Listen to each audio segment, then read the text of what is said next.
warahmatullahi wabarakatuh. Yang saya sayangi mahasiswa akuntansi seluruh Indonesia. Pagi ini kita akan belajar mengenai audit ya. Jadi audit itu sangat kompleks sekali ya. Dibutuhkan oleh semua sektor usaha, baik itu jenis usaha jasa, dagang, dan manufaktur. Kemudian perusahaan terbuka saja tidak akan bisa menjual sahamnya apabila dia belum dilakukan audit. Kemudian dia mendapatkan opini audit unqualified, baru dia bisa menjual sahamnya. Oke, kita akan belajar bersama dengan mahasiswa saya, Sri Dewi Wahyundaru. Kita akan belajar mengenai tahapan audit dan juga audit, kemudian materialitas, terus mengenai dan mengenai pengujian, pengendalian, dan pengujian substantif. Ada pengujian tentang kas, piutang, hutang, ekuitas, dan lain sebagainya. Oke, selamat belajar. Sampai ketemu lagi di materi selanjutnya. Assalamualaikum warahmatullahi wabarakatuh. Assalamualaikum warahmatullahi wabarakatuh. Perkenalkan, saya Livi Sintia Muriani, mahasiswa program studi akuntansi Universitas Islam Sultan Agung Semarang. Seperti yang telah dijelaskan oleh Ibu Sri Dewi Wahyundaru sebelumnya, topik kita kali ini yaitu tentang audit saldo utang, di mana nantinya kita akan banyak membahas tentang pengujian substantif terhadap saldo utang usaha.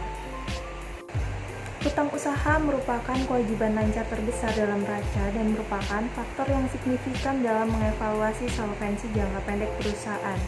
Utang usaha juga biasanya dipengaruhi oleh volume transaksi yang tinggi dan karenanya sangat rentan terhadap salah saji.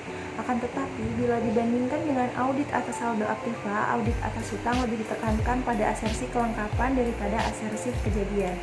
Alasannya yaitu bahwa manajemen termotivasi untuk memanipulasi utang, maka ia cenderung menetapkan utang terlalu rendah agar dapat melaporkan posisi keuangan yang lebih menguntungkan. Sebelum membahas penyajian substantif terhadap utang usaha, perlu diketahui terlebih dahulu prinsip akuntansi berterima umum di Indonesia dalam penyajian utang lancar di neraca. Yang pertama yaitu setiap jenis utang usaha lancar harus disajikan secara terpisah jika jumlahnya material. Kedua, utang kepada perusahaan afiliasi, pemegang saham, dan karyawan perusahaan harus dipisahkan dari utang kepada pihak ketiga yang independen. Ketiga, aktiva yang dijaminkan dalam penarikan utang lancar harus diungkapkan dalam laporan keuangan.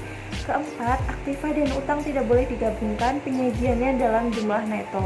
Dan yang terakhir, utang bersyarat harus dijelaskan dalam neraca. Tujuan audit terhadap utang usaha yaitu pertama memperoleh keyakinan tentang keandalan catatan akuntansi yang bersangkutan dengan utang usaha.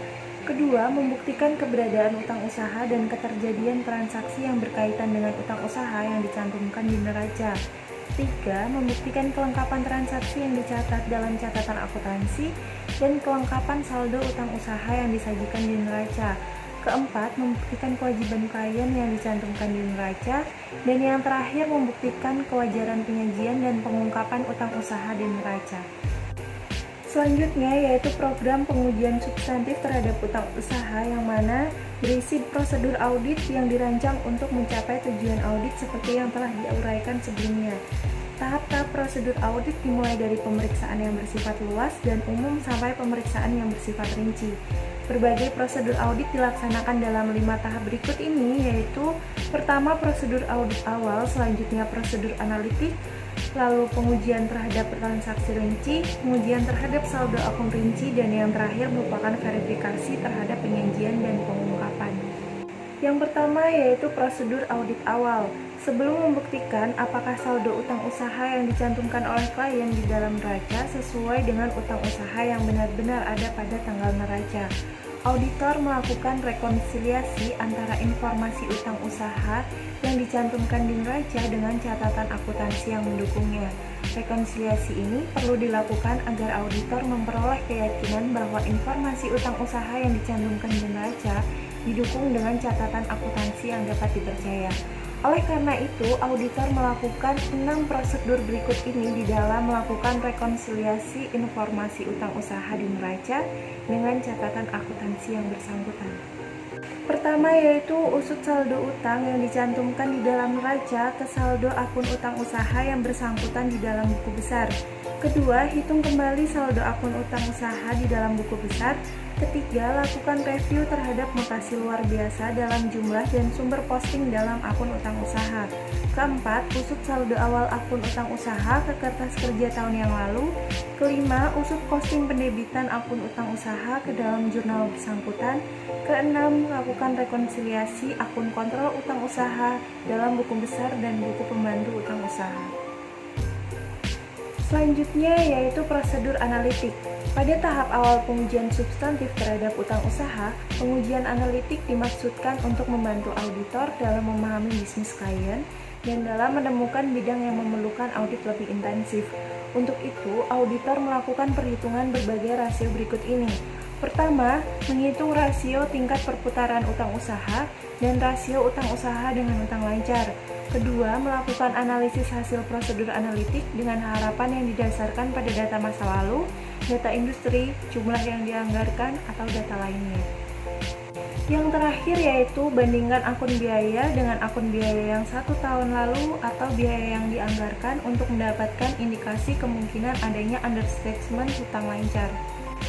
Selanjutnya yaitu pengujian terhadap transaksi rinci.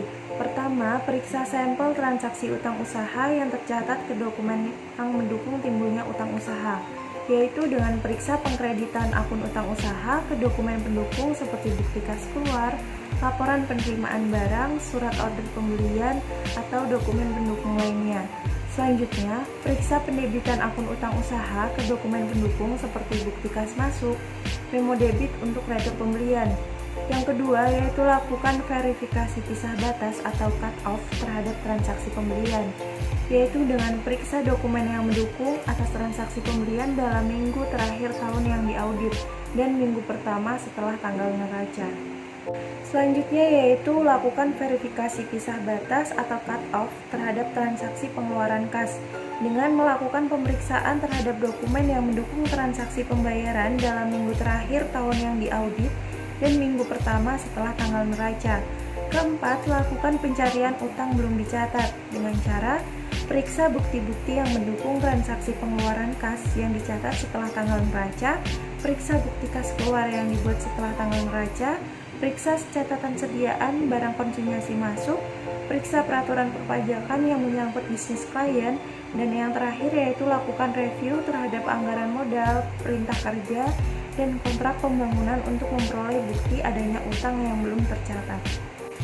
Selanjutnya yaitu pengujian terhadap saldo akun rinci, yaitu dengan melakukan konfirmasi utang. Caranya dengan melakukan identifikasi penjual besar dengan mereview register bukti kas keluar atau buku pembantu utang, arsip induk utang, dan kirimkan konfirmasi kepada penjual yang memiliki karakter berikut ini, yaitu bersaldo besar, terdapat kegiatan pembelian yang luar biasa, bersaldo kecil atau nol, dan bersaldo debit. Terakhir, lakukan rekonsiliasi utang usaha tidak dikonfirmasi ke pernyataan piutang bulanan yang diterima oleh klien dari kreditur. Prosedur yang terakhir yaitu verifikasi penyajian dan pengungkapan dengan cara membandingkan penyajian utang usaha dengan prinsip akuntansi berterima umum, yaitu dengan periksa klasifikasi utang usaha di neraca, periksa pengungkapan yang bersangkutan dengan utang non-usaha, dan yang terakhir mintalah informasi dari klien untuk menemukan komitmen yang belum diungkapkan dan utang bersyarat, dan periksa penjelasan yang bersangkutan dengan utang usaha tersebut. Demikian materi yang dapat kami sampaikan, semoga bermanfaat bagi teman-teman semua. Wassalamualaikum warahmatullahi wabarakatuh.